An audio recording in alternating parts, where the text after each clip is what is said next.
마포대교 난간에는 다음과 같은 문구들이 적혀 있었다고 합니다. 부족한 나라고 해도 사랑해 주세요. 내일은 해가 뜬다. 가슴을 쫙 펴라. 네. 사람의 감성을 참 따뜻하게 만드는 그리고 용기를 주는 듯한 이 문구들이 왜 다리 난간에 표기되어 있었는지 여기 계신 분들 또 방송으로 예배하시는 모든 분들 어느 정도 알고 있으실 것입니다. 바로 마포대교에서 뛰어내리는 그 수많은 사람들에게 일말이라도 그 자살을 돌이키라는 마음에 적어놓은 문구들이었습니다. 어려운 삶을 비관하고 또 소망을 잃어버린 사람들이었기에, 그리고 강으로 몸을 던지러 갈 때 어쩌면 그 문구들이 조금이나마 그들의 자살을 막을 수도 있었을 것입니다.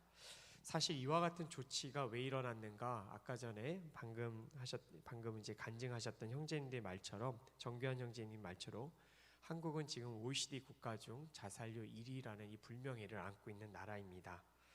자, 그러면 이렇게 소중한 생명을 스스로 끊는 그 일에 대해서, 이 자살에 대해서 우리 크리스천들은 어떻게 생각하고 이해를 해야 될까요? 그리고 이러한 자살을 근본적으로 막을 수 있는 방법은 무엇일까요? 사실 앞서 말씀드린 마포대교 자살 방지 표현들은요, 실제 자살 예방률을 높였다라는 그런 분석을, 그런 평가를 받고 있지 못합니다. 오히려 그런 문구들이 어떤 심리적인 전문가들의 상담에 없이 그냥 그 적어놨던 그 문구들이 오히려 자살률을 높였다라는 비난도 받았습니다. 차라리 그 난간이 1m, 그러니까 마포대교 난간을 1m 더 높였던 것이 자살률을 떨어뜨렸다라는 보고도 있었습니다. 바로 이런 논란 끝에요, 2019년도에 7년 만에 이 모든 문구들이 전부 다 제거가 되었다고 합니다. 저는 이 뉴스를 접하면서 자살을 결심한 영혼들이 사람이 주는 희망의 메시지나 노력을 통해서는 그 절망 가운데서 벗어나기가 참 어렵구나라고 제가 느끼게 되었습니다. 어쩌면 이 사실들은요, 오직 하나님만이, 하나님의 말씀만이, 하나님의 성령만이 그 자살의 충동에 빠져 있는 사람을 정말 절망에서 벗어나게 할 수 있다라는 방증이 아닐까 저는 생각해 보았습니다. 자, 그렇다면 성경에서는 이 자살을 어떻게 보고 있을까요? 생명의 책인 이 성경에는요, 이 자살에 대한 내용이 분명히 적혀져 있습니다. 성경은 자살을 피해가지 않습니다. 오히려 자살에 대해서 정면 돌파하는 것이 바로 성경의 말씀입니다. 생명의 책에 왜 이런 자살이 기록되어 있을까? 정말 사랑의 책에 왜 이 자살이 정말 분명하게 우리들에게 보여지고 있을까? 저는 그 이유를 하나님께서 우리 성도들에게 절대로 자살이 아닌 생명을 선택하라, 나를 선택하라라는 그 외침으로 하나님께서 그 성경에 자살을 적어 놓으셨다라고 생각합니다. 성경에서 자살을 한 대표적인 인물, 다 여러분 어느 정도는 다 한 사람 꼽으라 하면 신약복음에 나오는 가롯 유다일 것입니다. 마태복음 27장 3절과 5절에 보면요, 가롯 유다가 어떻게 자살을 하게 됐는지 잘 나와 있습니다. 그는 예수님을 팔고 받은 은돈 30을요 대제사장들과 장로들에게 주면서 이렇게 말합니다. 내가 죄 없는 사람의 피를 팔아넘기는 죄를 지었어. 죄를 지었다라고 자기 스스로 고백을 합니다. 그리고 그 돈을 대제사장들이 받지 않자 그 돈을 성소에다가 내어 던지고 뛰쳐나갔다고 합니다. 얼마나 감정적으로 북받쳤으면 뛰쳐나갔을까. 뛰쳐나가서 목을 매서 자살하는 그 슬픈 비극을 겪게 됩니다. 밀려오는 극심한 죄책감, 그리고 양심의 가책, 바로 그것 때문에 가롯 유다는 도저히 자기 자신을 받아들이기가 너무 어려웠던 것이죠. 그리고 이렇게 극단의 선택을 한 것입니다. 죽음 밖에는 그 가책을 이길 방법이 없다라고 스스로 생각을 한 것이죠. 자, 그런데 여러분, 모든 것이 무너져 버린 상황, 자기로선 도저히 버틸 수 없는 그 상황 가운데 정말로 그 안에는 소망이 없을까? 모든 것이 다 무너져서 도저히 일어설 수 없을 것 같은 그 절망의 상황 가운데 정말 소망이 없을까라는 그 진지한 고민을 우리 모두가 한 번쯤 해보길 원합니다. 왜냐하면 생명을 창조하시고 또 우리를 지으시고 그리고 이 모든 만물을 다스리시는, 기르시는 그 하나님이 그 절망스러운 환경 가운데 없으시겠냐는 말입니다. 모든 절망의 상황, 공포의 상황, 불안의 상황일지라도요, 이 세상 가운데 모든 곳에는 바로 하나님이 존재하십니다. 결국 소망의 하나님이 있다라는 것이죠. 그렇기 때문에 그 절망보다도 크신 하나님이 계신다면 그곳에는 분명히 소망이 있을 것입니다. 또 하나, 하나님께서는요, 모든 인류를 죽음에서 생명의 길로 이끌어내시기 위해서 자신의 독생자이신 예수 그리스도를 죽이시기까지 했습니다. 그 죽음의 자리에 그가 가도록 정말 내버려 두시고 그냥 허용해 버리셨습니다. 자, 그렇다면 하나님께서는요, 스스로 목숨을 끊는 이 자살에 대해서 너무나도 슬퍼하시고 모든 인류가 자살이 아닌 생명의 길을 선택하기를 원하시는, 정말 가장 원하시는 분이시라는 사실을 우리는 잊지 말아야 할 것입니다. 하나님은 사람의 생명을 정말로 소중히 여기시는 분이시기 때문에 그렇습니다.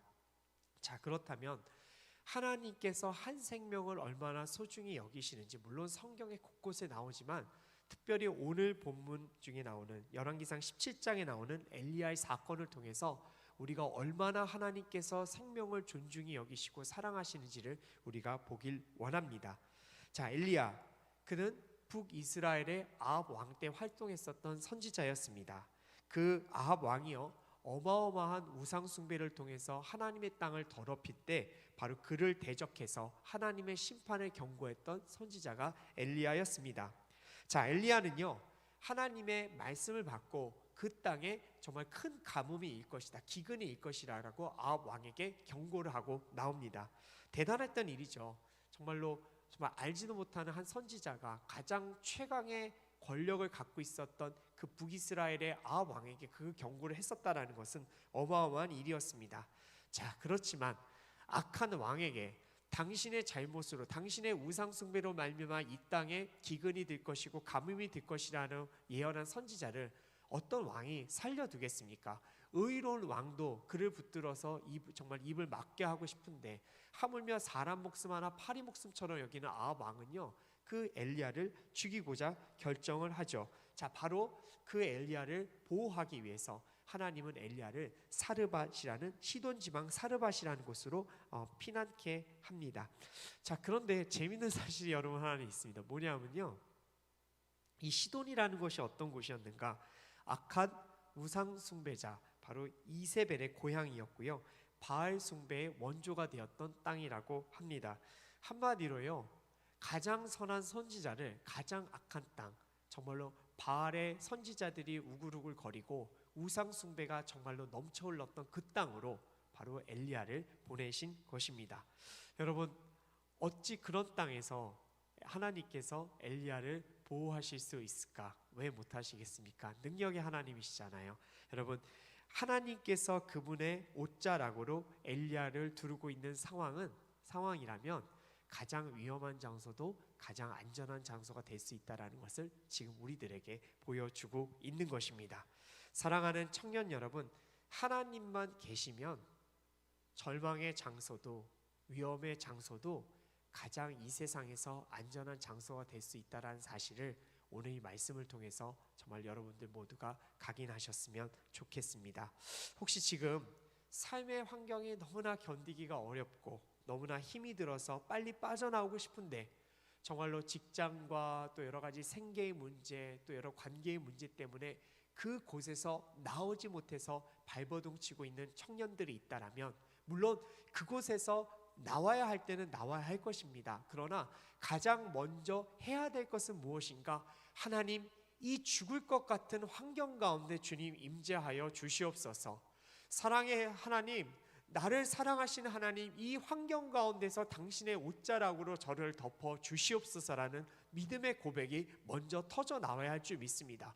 그 고백이 터져 나올 때 비로소 우리는 그 환경이 하나님께서 나를 보내신 환경인지, 나를 훈련시키는 환경인지, 아니면 정말 죽을 수밖에 없는 환경이기 때문에 나와야 할지를 우리는 분별할 수 있게 됩니다. 여러분, 그러한 하나님을 향한 요청도 없이 여러분들의 삶의 자리에서 뛰쳐나오고자 노력한다면 우리는 정확한 분별을 할 수가 없게 됩니다.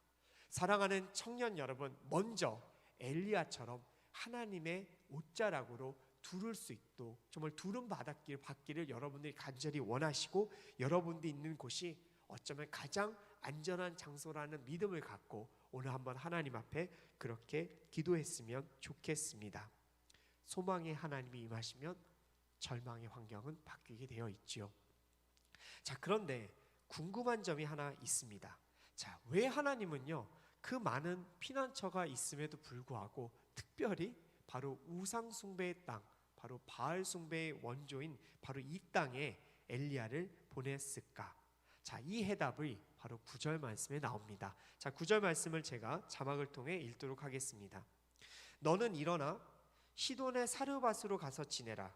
내가 그곳에 있는 한 과부에게 너에게 먹을 것을 주라고 명령해 두었다. 자, 이 말씀만 그냥 표면적으로 본다면 사르밧에 있는 과부를 통해서 엘리야를 돕게 하기 위해서 하나님께서 엘리야를 그곳에 보내신 것으로 우리가 생각하게 됩니다. 자, 그런데 곰곰이 생각해 보면요, 엘리야를 돕게 될 사람이 누구입니까?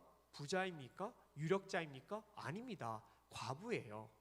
과부를 통해서 엘리야를 돕기를 하나님이 지금 원하고 계십니다. 자, 고대 이스라엘에서요, 여러분, 과부는요 가장 연약한 사회 계층이었습니다. 기근과 고난이 찾아들면요 고아들과 함께 가장 고통받고 힘없는 존재들이 바로 이스라엘 땅의 과부였습니다.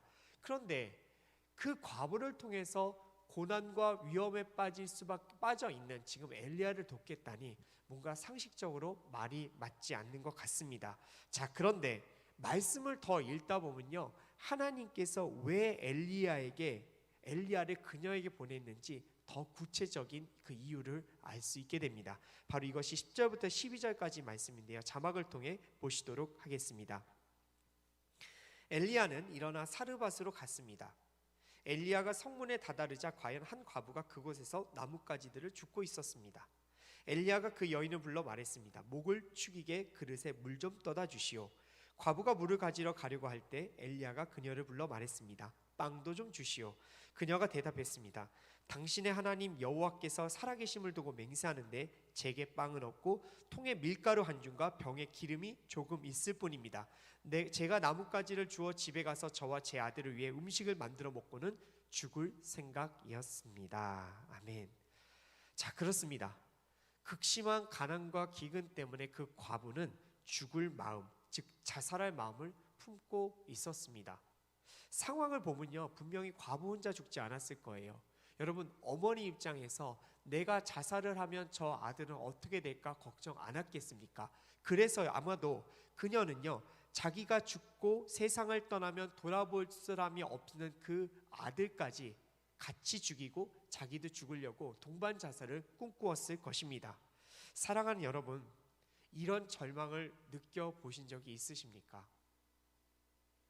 자기 아들도 죽이고 자기 아내도 죽이고 자기의 모든 생명줄을 다 죽인 다음에 자기조차 죽으려고 작정한 사람들이 맞이하는 그 절망을 여러분들은 진짜 경험해 보신 적이 있으십니까? 여러분, 인간사에서 벌어지고 있고 인간사에서 닥쳐지는 이 절망은요, 사실 평범 그 이상일 때가 너무 많아요. 아니, 너무너무 해도 어떻게 저렇게까지 비극적일 수 있을까? 아니, 어떻게 저렇게까지 힘들 수 있을까? 말로만 듣던 마치 드라마에서 나오는 사연 같은 일들이 지금 우리가 살고 있는 이 지상에 너무나 비일비재하다는 것을 여러분, 우리는 아셔야 합니다. 사르밧 과부처럼 자살을 품을 수밖에 없는 많은 이들이 지금 이 땅에 있다라는 것을 우리는 인정해야 할 것입니다. 제가 복지사로 병원에서 근무할 때 일이었습니다. 제가 그때 한 환자분과 보호자분을 이제 케이스를 맡게 됐는데요. 70세 넘기신 할머님이셨습니다. 근데 그 할머니가 왜 병원에 들어오셨냐면 불치병 때문에 온몸이 굳어져 죽어가는 이 작은 아들을 간병하시기 위해서 병원에 들어오신 것이죠. 최고의 의사 선생님들이 도대체 이 굳어가는 이유를 모르는 거예요. 여러분, 참 병원에 가보면요, 원인 모를 병이 참 많아요. 그런 병이 어디 있겠냐? 현대의학으로서 물론 원인은 알 수 있지 않겠냐? 아니, 원인도 모르는 병들이 실제 많습니다. 최고의 의사 선생님들이 붙어서 이 죽어가는 온몸이 굳어져가는 죽어가는 병을 앓고 있는 이 아들의 원인을 모르고 치료가 불가능하다고 선포를 했습니다. 자, 그럼에도 불구하고 이 할머니는 일만의 희망을 잃지 않고 그 작은 아들을 치료를 계속 이어가고 있었는데요.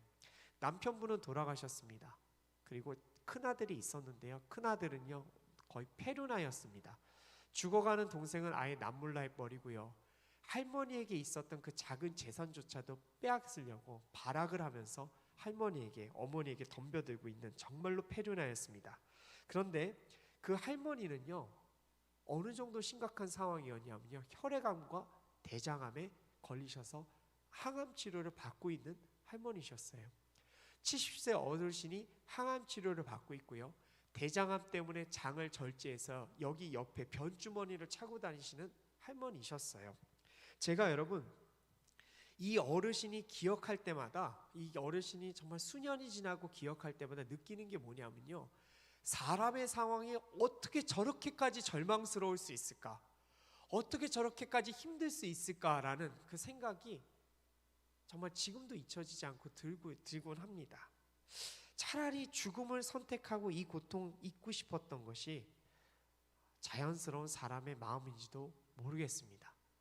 그래서 그 할머니와 함께 잠깐 이제 상담을 진행했는데 저한테 이렇게 얘기하더라고요. 그때는 이제 제가 사회복지사였기 때문에 할머님이 저한테 이런 얘기를 하셨습니다. 선생님, 제 아들 저렇게 몸이 굳어갈 때 집에서 농약 먹고 죽고 싶었어요. 그래서 몸 움직이지 못하는 아들 농약 먹이고 죽이고 저도 먹고 죽고 싶었습니다. 그래서 농약 먹이려고 아들한테 다가갔는데 아들이 이렇게 말했다고 합니다. 엄마, 더 살고 싶어. 엄마, 나 좀 더 살고 싶어. 여러분, 이 말 한마디에 할머니가 무너져 버렸어요.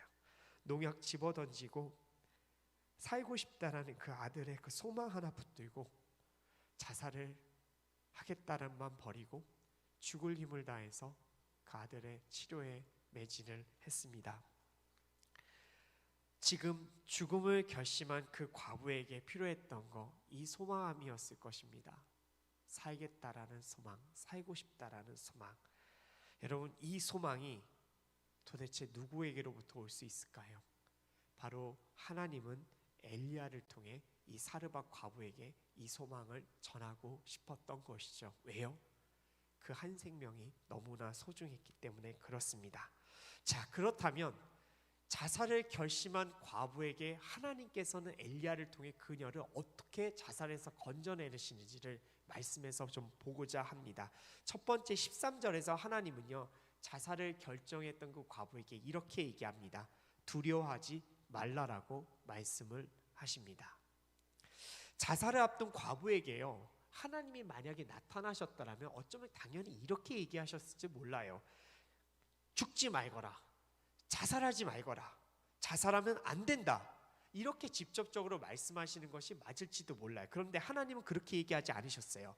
자살을 결심한 과부에게요, 자살을 하게끔 만드는 그 근본적인 이유서부터 하나님은 터치해서 들어가기 시작하십니다. 여러분, 이것이 하나님의 정말 섬세한 영혼의 터치라고 저는 보아집니다.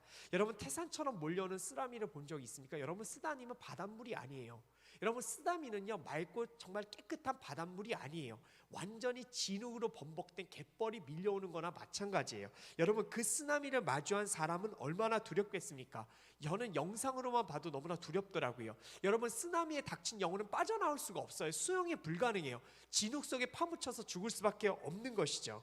근데 여러분, 그 쓰나미를 보는 사람들은요, 그 쓰나미에 자기가 어떻게 빠져 죽을지가 예상되고 그 두려움에 빠지는 거예요. 아직 닥치지 않았음에도 불구하고 예상되는 그 두려움에 빠져서 내가 그렇게 죽을 수밖에 없구나 예상되기 때문에 먼저 목숨을 끊으려고 하는 것이죠. 바로 두려움 때문에 그렇습니다. 과부도 마찬가지였을 거예요. 밀가루 한 줌과 병에 남은 기름으로 빵을 만들어 먹은 후에 자기와 자기 아들이 어떻게 배고픔으로 죽어가게 될지를 상상을 한 거예요. 아직 닥치지도 않았는데 그 죽음의 두려움에 공포에 떨기 시작한 것이죠. 그래서 죽음을 선택하려는 것이었던 거죠. 여러분, 이것이 사람의 연약함이에요. 아직 죽지 않았음에도 불구하고 자기 아들이 죽을 것을 미리 알면서 피눈물 흘리고 있는 거예요. 눈앞에 펼쳐지니까요. 그러니까 그 두려움이 아직 살아있는 아들과 자기 자신을 죽이게끔 만드는 것이죠. 여러분, 요즘 우리 지금 신문 기사에 경제적인 어려움으로 가족 전체가 동반자살하는 경우 있잖아요. 아직 그 두려움이 다가오지 않았어요. 그 두려움의 실체가 옆에 오지 않았단 말이에요. 그런데 미리 두려움을 갖고 죽음을 안타깝게 선택하는 것이었습니다. 바로 하나님은 그 점을 지금 붙들고 계신 거예요. 얘야, 아니다. 두려워하지 마라. 너가 지금 예상하고 있는 고통과 위협 너에게 다가오지 않을 거야. 그러니까 두려워하지 말어.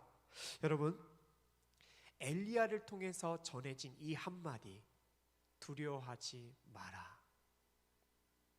여러분, 과부는요, 이 이야기를 듣는 순간 머릿속에 스쳐 확 지나갔을 거예요. 그리고 상상했을 거예요. 아, 내가 지금 예상하고 있는 그것이 정말 나를 옥죄고 있었구나. 그리고 하나님은 내가 정말 무서워하는 것을 알고 있구나. 여러분, 주의 말씀 앞에 그 어마어마한 무서운 쓰나미가 사라지고 바로 과부의 영혼에 서광이 비쳤던 것이죠. 여러분, 오늘 하나님께서는 말씀하십니다. 두려워하지 말아라. 코로나 상황 가운데 지금 우리를 옥죄고 있는 모든 영역에서 그런 일들이 참 많이 있습니다. 우리 청년들도 있었을 것이고 저도 있습니다. 저는 제 이 공동체, 갈렙 공동체를 지켜야 한다라는, 그리고 이 복음의 릴레이를 해나가는 이 귀한 공동체를 반드시 이어나가야 된다는 의무와 또 무게가 있습니다. 그런데 두려운 마음이 들어요. 혹시 이어가지 못하면 어떻게 하지? 이 책임을 누가 지지라는 마음이 있어요. 다가오지도 않은 위협 때문에, 두려움 때문에 저 스스로 옥죄일 때가 참 많이 있습니다. 사랑하는 여러분들은 어떠세요?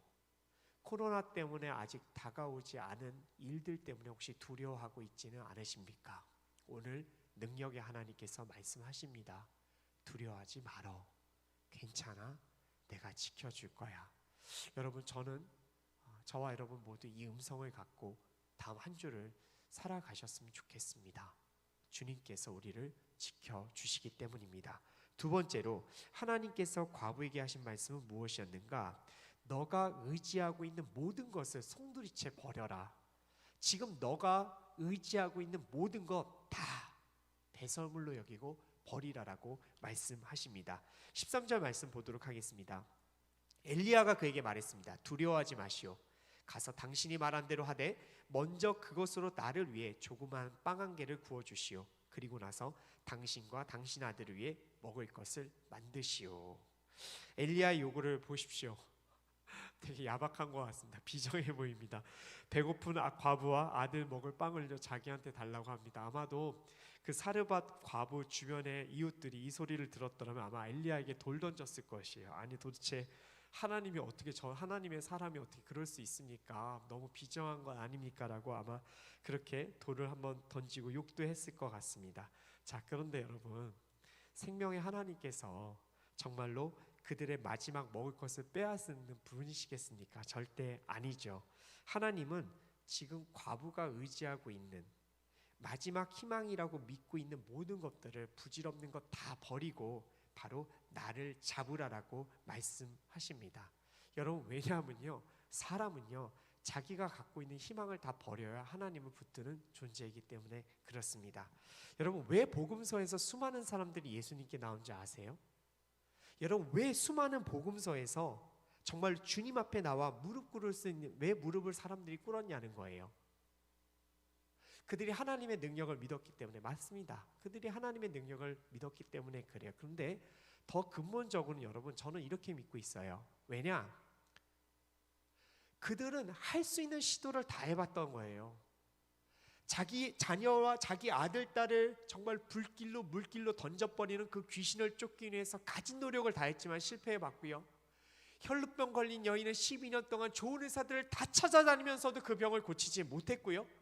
정말로 중풍에 걸려서 일어서고 싶어서 치료받았지만 그 치료가 모두 다 무산되어서 자신이 할 수 있는 모든 일만의 희망을 다 갖다 버린 사람들만이 예수님께 나왔다 저는 믿어요. 여러분, 사람은요, 자기가 할 수 있는 것이 있다면 예수님께 나오지 않아요. 여러분, 그것이 인간의 본성이에요. 그런데 바로 그 모든 것을 버리고 가장 절박할 때 바로 예수님을 붙드는 것이 사람이기 때문에 그렇습니다. 하나님은 사르밧 여인에게 지금 도전하고 계신 거예요. 너가 갖고 있는 것 다 버리고 나를 붙을 수 있겠니라고요. 여러분, 믿음의 도전을 하신 것입니다. 고린도후서 1장 8절과 9절 말씀입니다. 형제들이여, 우리가 아시아에서 당한 환난에 대해 여러분이 알지 못하기를 원치 않습니다. 우리는 힘에 겹도록 심한 고난을 받아 살 소망까지 끊어질 지경이 됐습니다. 우리는 마음의 사형 선고를 내려야 했습니다. 그렇게 된 것은 우리 자신을 의지하지 않고 죽을 사람들을 살리시는 하나님만 의지하도록 하기 위함이었습니다.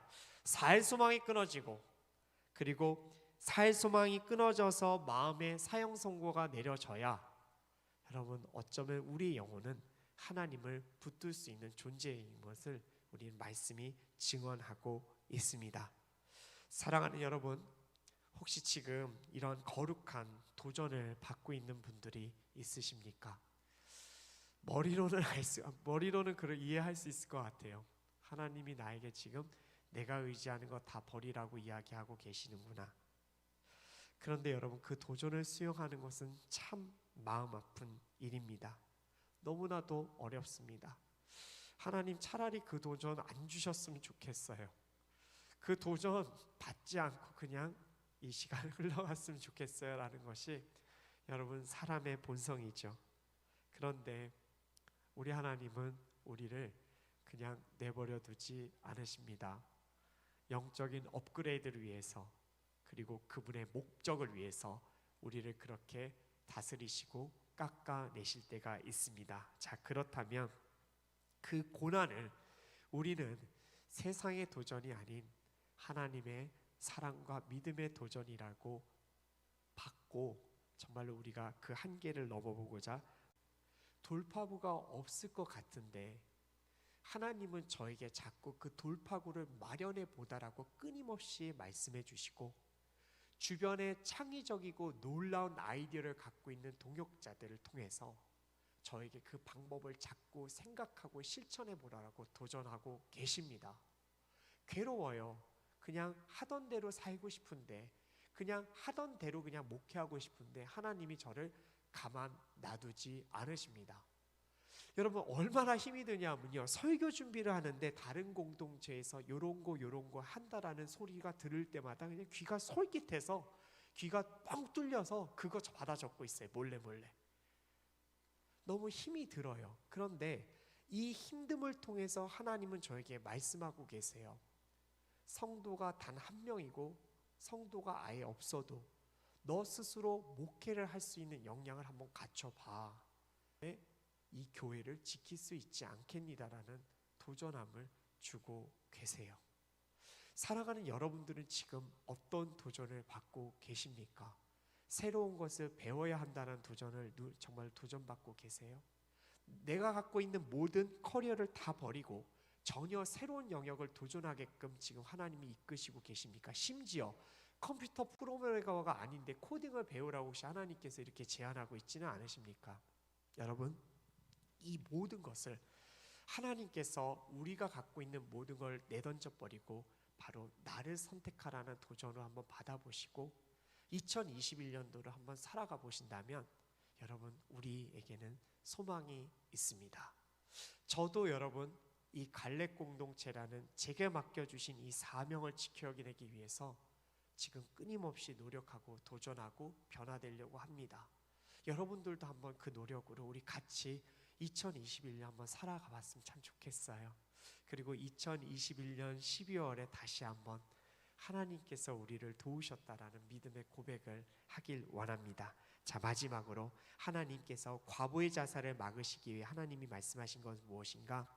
이스라엘의 하나님 여호와께서 여호와가 땅에 비를 내리는 그날까지 통에 밀가루가 떨어지지 않겠고 병에 기름이 마르지 않으리라 하고 말씀하셨어. 여러분, 자살을 충동질하는 삶의 문제는요, 아주 실제적인